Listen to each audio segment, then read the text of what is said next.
Absorption costing, sometimes called full costing, is a managerial accounting method for capturing all costs associated with manufacturing a particular product. All direct and indirect costs, such as direct materials, direct labor, rent, and insurance, are accounted for when using this method. Under generally accepted accounting principles, GAAP, U.S. companies may use absorption costing for external reporting, however, variable costing is disallowed. Absorption costing differs from variable costing because it allocates fixed overhead costs to each unit of a product produced in the period. Absorption costing allocates fixed overhead costs to a product whether or not it was sold in the period. This type of costing method means that more cost is included in the ending inventory, which is carried over into the next period as an asset on the balance sheet.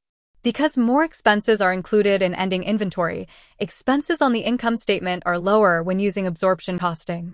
The formula for absorption costing can be written as absorption cost equals to sum of direct labor costs, direct material costs, variable manufacturing overhead costs, fixed manufacturing overhead, divided by number of units produced.